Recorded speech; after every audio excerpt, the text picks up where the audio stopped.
अस्सलाम वालेकुम, नमस्कार, सत श्री अकाल एंड गुड इवनिंग। मैं हूं आरज़ू काज़मी और आप देख रहे हैं पॉइंट ऑफ व्यू। हमें जी जॉइन किया है एम्बेसडर अशोक सजनहार ने। बहुत शुक्रिया सर कि आज आप आए, thank you. Thank you very much, Arzu. Always a great pleasure to be with you. Thank you. Thank you so much sir. Sir हमेशा आपसे कुछ ना कुछ सीखने को मिलता है और अभी भी हम चाहेंगे कि पाकिस्तान के ऊपर हम बात करें और जो सिचुएशन इस वक्त चल रही है। आईएमएफ ने ऑलमोस्ट कोई भी फंड देने से इनकार कर दिया है और फाइनेंस मिनिस्टर का कहना है कि आईएमएफ के बगैर जीना सीखना होगा, जबकि उनको कहना तो वैसे मेरे हिसाब से ये चाहिए था कि हमें कर्जा लेके या लोन लेके जीना सीखना बंद करना चाहिए। लेकिन अब हम सऊदी अरब की तरफ चले गए हैं और सुना ये गया है कि सऊदी अरब अब हमें $2 बिलियन देने पे राजी है। तो सर किस तरह देख रहे हैं आप यहाँ की पॉलिटिकल सिचुएशन को, साथ जिस तरह से सुप्रीम कोर्ट ने कहा है गवर्नमेंट को कि जी इलेक्शंस करवाइए, लेकिन कहा यही जा रहा है गवर्नमेंट ने अभी नेशनल असेंबली में जो मेंबर्स हैं उन्होंने रिजेक्ट किया है इस बात को और कहा है कि इलेक्शंस की तरफ नहीं जाएंगे। क्या देख रहे हैं आप? मजीद कोई और प्रॉब्लम आती नजर आ रही है पाकिस्तान में? क्या हो रहा है? देखिए, मैं तो ये समझ रहा हूँ जो पाकिस्तान में one after the other problems crisis बनते ही जा रहे हैं। पहले शुरुआत में हमने देखा था जो अब पिछले साल जो पॉलिटिकल क्राइसिस शुरू हुआ इमरान खान के साथ। अब उनको वहां से जाना था, उनकी मेजॉरिटी खत्म हो गई, परंतु फिर भी he kept on kicking and shouting and screaming और बहुत मुश्किल से वहां से वो निकले, अपनी जो पोजीशन ऑफ पावर थी उसमें से निकले हैं। और उसके बाद जब से ये आए हैं, शहबाज शरीफ आए हैं प्रधानमंत्री बनकर, तो उनका भी कोई ऐसे स्टेबिलिटी वो नहीं हो रही है। लोगों ने सोचा होगा जो आएगी सरकार बदली जाएगी तो कुछ पॉलिटिकल स्टेबिलिटी होगी, कुछ और उससे होने से कुछ इकोनॉमिक स्टेबिलिटी भी आएगी देश में। परंतु हम देख रहे हैं वो भी कुछ नहीं हुआ है। और जहां तक इमरान खान का सवाल है, बहुत ही वो तो जितने आप देख रहे हैं कितना थिएट्रिक्स हो रहा है, कितना ड्रामेबाजी हो रही है, चाहे उनको अरेस्ट करना है अरेस्ट नहीं हो सकते हैं।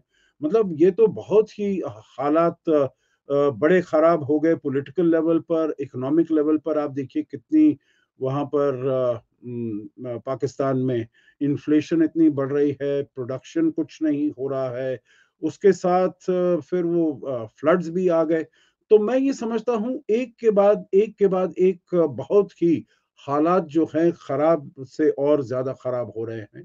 और अभी जो रिसेंट आपने आरजू बताया है, जो ये अब जो पॉलिटिकल हालात ऐसे हो गए हैं, अब इमरान खान तो अपने जिसे कहा जाए प्रेशर तो अपना बनाए हुए हैं, दबाव तो बनाए हुए हैं गवर्नमेंट के ऊपर। उन्होंने अपनी जो दो सरकारें थी, पंजाब की थी केपीके का, वहां से उन्होंने रिजाइन करवा दिया। तो हालात मेरे ख्याल से बहुत ही खराब हैं। और मैं समझता हूँ जो हमारे दोनों देशों के बीच में रिश्ते कैसे भी हों, but I really feel very sorry for the common people of the country. क्योंकि देखिए ये जो आवाम है, they don't deserve it, they deserve something much better. और ये जो हालात क्रिएट किए गए हैं, मेरे विचार से वो इनकॉम्पिटेंट और इनएफिशिएंट लीडरशिप की वजह से किए गए हैं।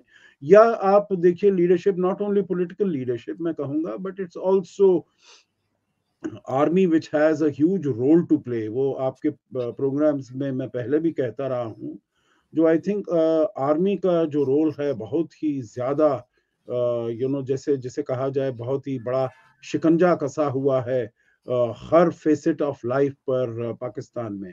और इसी वजह से जो हालात अभी हो रहे हैं, मेरे ख्याल से जो इलीट है, और उसमें आप बिजनेस कह लीजिएगा, उसमें आप आर्मी कह लीजिएगा, उसमें आप पॉलिटिकल लीडरशिप कह लीजिएगा, मैं समझता हूँ एवरी हर एक का कंट्रीब्यूशन इक्वल है। और जब तक वो ठीक नहीं होगा तो मेरे ख्याल से हालात सुधरना में मुश्किल होगी। सर डिक्टेटरशिप में कहा जाता है कि अकेला जो भी डिक्टेटर होता है वो कोई भी डिसीजन लेता है और कुछ भी फैसला करता है। मगर इस तरह की गवर्नमेंट्स जो आजकल है, डेमोक्रेटिक गवर्नमेंट अगर हम उसको मान लें, वैसे तो यही कहा जाता है कि इस वक्त भी एस्टेब्लिशमेंट ही चला रही है, तो इनके पास तो सर एडवाइजर्स होते हैं, बल्कि बहुत ज्यादा एडवाइजर्स हर किसी ने रखे हैं, हर मिनिस्टर ने, प्राइम मिनिस्टर ने, सभी ने। और यही हाल एस्टेब्लिशमेंट का, फौज का, आर्मी का, सभी का होता है। सर आपको लगता है इनके एडवाइजर्स भी इन्हें कुछ सही बता नहीं पा रहे या फिर ये उसको सुन नहीं रहे हैं? गवर्नमेंट को कुछ दिखाई नहीं दे रहा। पहले लोगों का बड़ा ख्याल था कि इमरान खान हटेंगे, नई गवर्नमेंट आएगी तो शायद इमरान खान ने, क्योंकि काफी फॉरेन पॉलिसी और इकोनॉमी को नुकसान पहुंचाया था, मगर संभाला तो इनसे भी नहीं जा रहा। तो आपने, जबकि ये पुराने लोग हैं, आपने तो देखा ही होगा नवाज शरीफ साहब और इनकी गवर्नमेंट तो रही है, तो दोबारा इन लोगों से अब क्यों कोई चीज नहीं संभल रही? देखिए, मेरे ख्याल से एक तो जो पॉलिटिकल लीडरशिप है वो बहुत ही अपने आप को बहुत ही इनकेपेबल महसूस कर रही है। और दूसरा है, देखिए, डेमोक्रेसी में अगर डेमोक्रेसी को चलना है तो there are certain rules of the game जिसके अकॉर्डिंग आपको हर एक को प्ले करना पड़ेगा। पर यहाँ पर हम देख रहे हैं जो अब अगर if you don't play by the set rules of the game तो फिर तो बहुत ही मुश्किल हो जाती है। और वो मुश्किल हो जाती है। अब इमरान खान ने जो अपने प्रोटेस्ट और डेमोन्स्ट्रेशंस इतने बड़े बड़े वो उन्होंने लीड करने शुरू कर दिए और पूरे अवाम को वो गवर्नमेंट के विरुद्ध लाकर खड़ा कर दिए हैं। तो मैं समझता हूँ इनके पास भी जो कुछ भी फ्लेक्सिबिलिटी नहीं रह गई है, कोई ऑप्शंस नहीं रह गए हैं जो क्या किया जाए, क्योंकि ये तो अब बिल्कुल क्लियर है जो इमरान खान की पॉपुलैरिटी, जो कि मे भी ये सोचा जा रहा था जो जब वो गवर्नमेंट से निकल जाएंगे तो शायद उनकी पॉपुलैरिटी कम हो जाए, और अगर पॉपुलैरिटी कम हो जाए तो फिर गवर्नमेंट को कुछ मिलता है, कुछ स्ट्रेंथ मिलती है रूल करने के लिए। परंतु पॉपुलैरिटी हम देख रहे हैं जो दूसरी तरफ जा रही है, जो एक तो जो गवर्नमेंट के पास है उसकी कोई क्रेडिबिलिटी नहीं है, ना कोई पॉपुलैरिटी है, ना कोई सपोर्ट है, और जो सभी कुछ है पॉपुलैरिटी वो ऑपोजिशन में है, और ऑपोजिशन वहां पर इनकी सरकार को वो चलने देने के लिए राजी नहीं है। तो देखिए, ऐसे हालात में तो कोई भी एडवाइजर्स, कितने भी एडवाइजर्स हों, कोई भी कुछ नहीं कर सकता है। तो सबसे पहले तो मेरे विचार से बात यह है जो एक लीडरशिप का कुछ ऐसा उभरना जरूरी है जो कि पूरे अवाम को अपने साथ लेकर जा सके, अवाम की एक विश्वास हो जो व्हाटएवर ही इज डूइंग और शी इज डूइंग वो हमारे फायदे के लिए है, हमारे जो आम जिंदगी है उसको बेहतर करने के लिए है। परंतु मेरे विचार से कोई भी अभी तक ऐसा लीडर अनफॉर्चुनेटली नहीं वहां पर पाकिस्तान में आ पाया है। और अभी आजकल के सिनारियों में तो कोई भी मुझे ऐसा लीडर वहां नहीं दिखाई देता है जो कि आकर सामने आए और जो इसकी बागडोर अपने हाथ में संभाले, गवर्नेंस की बागडोर अपने हाथ में संभाले और एक कॉन्फिडेंस दे अवाम को जो हम करने जा रहे हैं वो आप सबके फायदे के लिए है। तो मेरे विचार से एडवाइजर्स का फिर इसमें उनको दोष देना तो मैं समझता हूँ ठीक नहीं होगा। आपने बिल्कुल ठीक कहा है, शहबाज शरीफ ने तो he was known as a good administrator, और इसीलिए जब वो आए थे तो बहुत उम्मीदें उनसे ली गई थी। जो उन्होंने पंजाब को देखिए कितनी अच्छी तरीके से उन्होंने गवर्न किया है, उन्होंने रूल किया है। ही इज वो बिजनेस के साथ और उनके साथ he is has a good relationship, बड़े फ्रेंडली हैं, उनके साथ अच्छा मिलकर काम कर पाएंगे। परंतु हम देखते हैं जो ऑन द ग्राउंड बहुत ही जो हालात हैं, और मैं समझता हूँ फिर ये फॉरेन पॉलिसी, इंटरनेशनल इश्यूज, देखिए हालात मेरे विचार से जब ऐसे होते हैं ना तो total focus and concentration has to be on dealing with the issues at hand. अगर आप 10 और चीजों में आप अपने जो एफर्ट्स हैं वो आप व्यर्थ गवा देंगे तो फिर आप कुछ नहीं कर पाएंगे। There has to be a single focus, और सिंगल फोकस इस टाइम होना चाहिए आपका जो डोमेस्टिक पॉलिटिक्स है उसमें कैसे स्टेबिलिटी लाई जाए और उसके साथ साथ इकोनॉमी को कैसे आगे बढ़ाया जाए, और ये दोनों मेरे ख्याल से केवल साथ में मिलकर काम हो सकता है इसमें। सर आईएमएफ ने तो कह दिया है कि जी अब वो कोई फंड नहीं दे रहे, और उसमें उसकी रीजन भी यही बताई जा रही है कि कई तरह की कंडीशंस हैं, जिसमें उन्होंने आर्मी के बजट के ऊपर भी बात की है और दूसरे टैक्सेस की भी बात की है। क्या पाकिस्तान सरवाइव कर पाएगा आईएमएफ के फंड के बगैर, आईएमएफ के प्रोग्राम के बगैर? वैसे तो अब ये सऊदी अरब की तरफ गए और सऊदी अरब ने कहा है कि वो $2 बिलियन दे रहे हैं, मगर सऊदी अरब के आप जानते हैं कि पहले भी जो फंड्स आते रहे उन्होंने कहा है कि सिर्फ आपके बैंक में रखने के लिए है, उसको अगर 72 आवर्स के अंदर भी कहा तो वापस किया जाता है। एक बार बल्कि उन्होंने डिमांड कर भी दी थी और फिर इन्होंने चाइना से पैसे लेकर और आगे सऊदी अरब को दिए थे।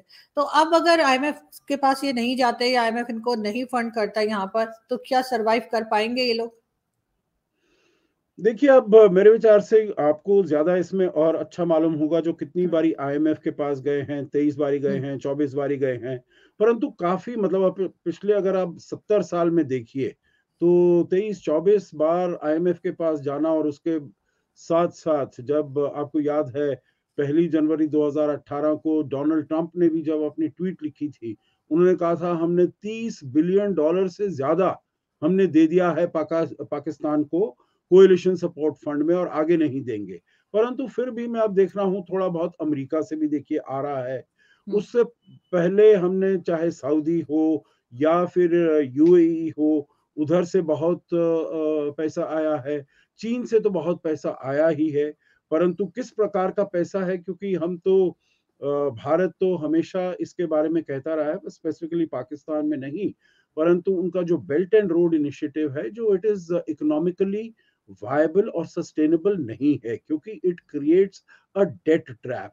और उसमें हम देख रहे हैं जो हालांकि काफी इंफ्रास्ट्रक्चर वहां पर बना हो, एग्जैक्टली कितना बना है मुझे मालूम नहीं है, परंतु फिर भी अगर एनर्जी के ऊपर इतना ज्यादा प्रॉब्लम्स हो रही हैं, इतने चाहे कराची में हो या और शहरों में हो, अगर पावर आउटेजेस इतनी हो रही हैं, obviously the power infrastructure that has been created वो इतना ज्यादा ठीक अच्छा काम नहीं कर रहा है। तो और डेट ट्रैप तो बनता ही जा रहा है उसमें। तो मैं समझता हूं जो पाकिस्तान हर तरीके से बहुत उसके पास ऑल्टरनेटिव्स रहे हैं। After all it's big country, 220 million people, 22 crore की आबादी है, और पोटेंशियल बहुत है। मैं ये समझता हूँ पोटेंशियल बहुत है, तो इसीलिए किसी ना किसी तरीके से वो निकल तो जाएगा जरूर।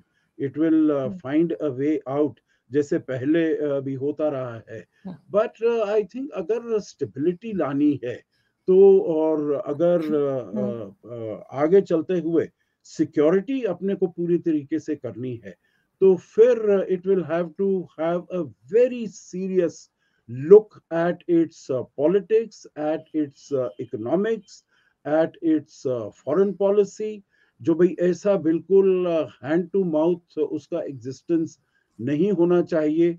जो भाई हम इंडिया में कहते हैं जब अर्ली 1960s में that we use to live from ship to mouth, जब हमारा PL-480 वहां से आता था, जो हमको अमेरिका से जब ग्रेन आते थे तभी हमारे पास लोगों के पास हम डिस्ट्रीब्यूट करते थे। And today we are in such a position आरजू दैट कोविड के बाद अप्रैल 2020 से we are providing free grains to 800 million people of our of our citizens of the country, और उनको 5 किलोग्राम हर महीने फ्री पर इंडिविजुअल दिया जाता है। और उसके साथ साथ आपको मालूम है जो जब यूक्रेन कॉन्फ्लिक्ट हुआ है और उसमें फूड शॉर्टेजेस हुई हैं, तो भारत ने बहुत अपना जो स्टॉक्स है वेयर हाउस में रखा है, चाहे इजिप्ट को हो या और जो फूड इंपोर्टिंग कंट्रीज हो, उसको हमने दिया है। तो मेरे ख्याल से पाकिस्तान को भी इसमें थोड़ा सा वो देखना चाहिए।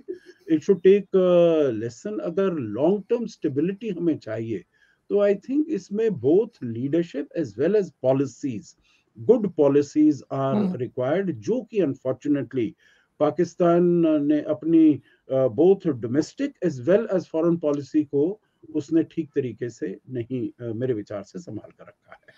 बिल्कुल ठीक। और सर बहुत बार मैंने ये भी सुना कि लोग जो बात करते हैं यहाँ पर और पहले भी किया करते थे, वो कहते हैं कि भारत में गवर्नमेंट के पास पैसे हैं, पब्लिक के पास नहीं है, और पाकिस्तान में पब्लिक के पास है, गवर्नमेंट के पास नहीं है। Do you agree on this के ऐसा वाकई में ऐसी ही बात है?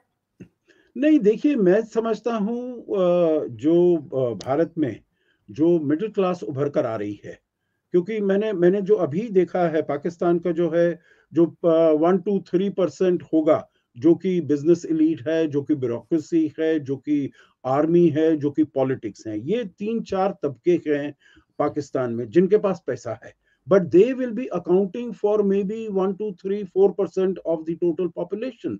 परंतु और जो आवाम है उसके पास पैसा नहीं है, और इसीलिए आप देख रहे हैं जो जब चावल के दाम इतने ज्यादा हो जाते हैं, आटे के दाम ज्यादा हो जाते हैं, एनर्जी के दाम ज्यादा हो जाते हैं, तो आम आवाम के पास नहीं है। परंतु भारत में अगर आप देखें, जो यहाँ का मिडिल क्लास है, which is a reasonably prosperous middle class, और वो करीब आप कहते हैं जो it can be anything around 400 million people. तो अबाउट अब आप कहें very well to do people, जैसे टाटा, बिरला, अंबानी, अदानी वगैरह हैं, वो अपने लेवल पर हैं, जो richest people, the wealthiest people in the world, उसमें उनकी गिनती गिनाई जा सकती है।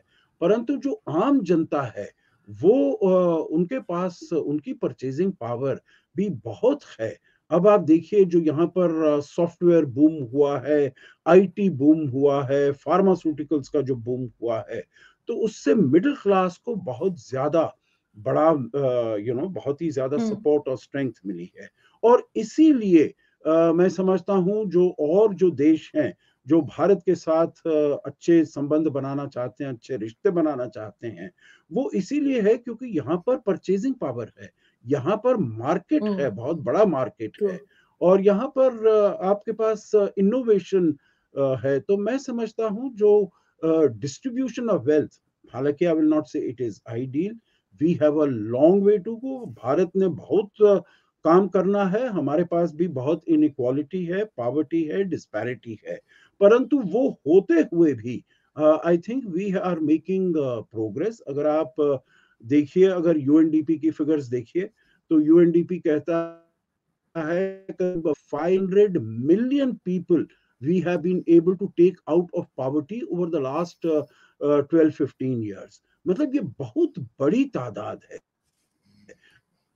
अभी भी मिनिमम पॉवर्टी लेवल के नीचे आप करें, the numbers are still about 100 million, which is a huge number. तो इसीलिए मैं समझता हूँ जो भारत के जो पॉलिसी मेकर्स हैं, जो डिसीजन मेकर्स हैं आरजू, वो समझते हैं जो हमारे सामने क्या चुनौती है, क्या चैलेंज है, और उसको हम डील करेंगे। परंतु हम जब पीछे देखते हैं तो ये भी देखते हैं जो हमने काफी उस हिसाब से तरक्की की है, और इसीलिए आप देखते हैं जो चाहे वो कोविड-19 हो, चाहे वो यूक्रेन कॉन्फ्लिक्ट हो, उसमें we have been able to, हमारी जो इकोनॉमिक पॉलिसीज हैं, they have been able to deal with it, not only handle our own challenges. परंतु अगर आप देखें कोविड के बीच में हमने करीब 300 मिलियन डोजेस ऑफ वैक्सीन हमने दी हैं 100 देशों से ज्यादा में, और ज्यादातर हमने ग्रेटिस दी हैं। ऐसा नहीं है जो सबको ये कमर्शियली सप्लाई की गई हैं। तो इसीलिए reaching out to the Global South जिसे कहा जाए, और जब भारत के पास प्रेसिडेंसी है G20, तो कैसे ये ग्लोबल साउथ का जो वॉइस है उसको भारत रिप्रेजेंट कर पाए, ये भी हमारी बहुत this is also one of our main priorities जिसको हम कर रहे हैं। जो हम the message that we are sending is that India's growth is not only for the benefit of Indian people and Indian citizens, but India's growth will be to the benefit of the world and of the particularly of the global of the countries in the global south। बिल्कुल ठीक। लेकिन sir last में मैं आपसे पूछना चाहूंगी कि what kind of changes और आप नोटिस कर रहे हैं जो कि अमेरिका में हो रहे हैं बिकॉज ऑफ डोनाल्ड ट्रंप, जिस तरह से उनके केसेस चले और जिस तरह से उनको अरेस्ट किया गया और सब कुछ हो रहा है, तो क्या आपको लगता है कि क्या चेंजेस आएंगे अमेरिका में? देखिए, अब ये जो अभी 2-3 दिन पहले ट्यूसडे को, आज थर्सडे है, ट्यूसडे को उनको अरेन किया गया, उनको फॉर्मली अरेस्ट किया गया इन अ सेंस, पर वहां पर ये उनका लीगल सिस्टम है, उनका प्रोसीजर्स हैं। You and I might not agree with that, क्योंकि हमारे यहाँ पर हम नहीं समझते भाई किसी को, आपने अभी तक केस चलाया नहीं है, आपने जिसे कहा जाए एक FIR लॉन्च की है, और उसके बाद आपने उनको अरेस्ट कर लिया है वगैरह, मतलब उन्होंने तो प्लीड किया है not guilty to all the 34 counts of felony charges जो उनके विरुद्ध लगाए गए हैं। तो आई थिंक इट इज वहाँ की जो सोसाइटी है, जैसे मैंने पाकिस्तान के बारे में बताया और जो देश हैं, वहाँ की सोसाइटी भी बहुत ज्यादा पोलराइज हो रखी है। You know there is a fracture within the society, जो कि और करीब करीब ऐसा लगता है जो 51-49, 50-50 इस प्रकार का डिवीजन है रिपब्लिकन्स और डेमोक्रेट्स में। तो अभी हम देख रहे थे आरजू, जो पिछले कुछ महीने जब मिड टर्म पोल्स हुए थे और जब डोनाल्ड ट्रंप ने अपना 2024 के लिए कैंडिडेचर डिक्लेयर किया था, तो तब उनकी इतनी ज्यादा पॉपुलैरिटी नहीं थी। परंतु अब हम देख रहे हैं जो करीब जब उनको इंडाइट किया गया पिछले फ्राइडे को और अभी उनको अरेस्ट किया गया, केस चलेगा दिसंबर से आगे चलते हुए, तो मे बी उनकी popularity amongst the Democrats, sorry amongst the Republicans, वो उनकी पॉपुलैरिटी और सपोर्ट थोड़ा इंक्रीज हो सकता है और हुआ है। क्योंकि मैंने सुना, I was on some of the channels on that day, और वो कह रहे थे करीब 20-30% उनको इजाफा हुआ है। दैट मीन्स जो उनके नियरेस्ट कंटेंडर हैं रॉन डिसैंटिस, उनके साथ करीब 34% वो आगे उनकी बढ़त चल रही है। But you know this is only with in the Republicans. परंतु जैसे और केसेस मेरे ख्याल से उनके विरुद्ध आएंगे, जैसे ये जनवरी 6 का केस जो वहां पर ये कैपिटल हिल पर इतना ज्यादा वो हुआ, दंगा फसाद हुआ, और फिर जॉर्जिया का जो केस उन्होंने कहा जो मुझे 11,000 वोट दे दो, मुझको वहां पर जितवा दो, और फिर उनके जो घर में मार्सलागो में फ्लोरिडा में इतने सारे कॉन्फिडेंशियल डॉक्यूमेंट्स पाए गए। तो ये सब केसेस चलेंगे अब डोनाल्ड ट्रंप के विरुद्ध। तो ये हो सकता है जो लोग ये समझने लगे, जो you know middle of the ground जिन्होंने अभी अनडिसाइडेड हैं, वो ये समझने लगे जो he is not a person who is fit to rule the country.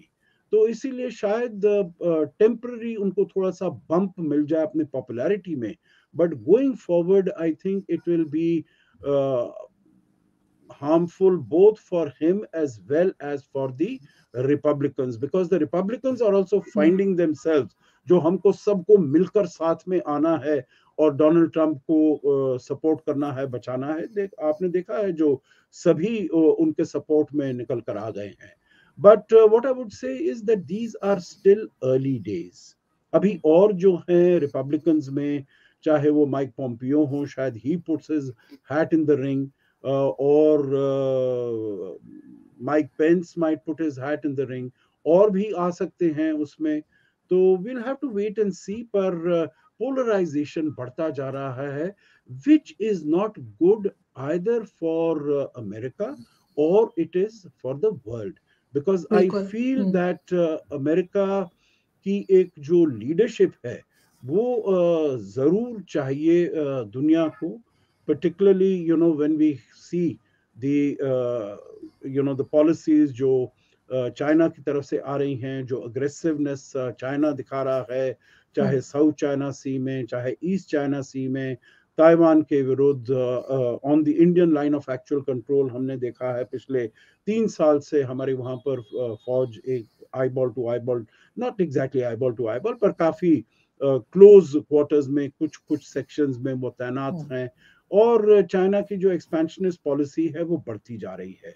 तो मेरे विचार से अगर ये इसको हमने डील करना है ठीक तरीके से, तो then leadership of the United States is required, और उसके लिए उनको थोड़ा सा अपने domestically I think there will have to be sort of you know if it is more stable, it will be better for them and also for the world peace in general. बिल्कुल ऐसे होना चाहिए। लेकिन sir जाते जाते मैं आपसे पूछूं, आपने मेरी एक ट्वीट देखी है 2-4 दिन पहले?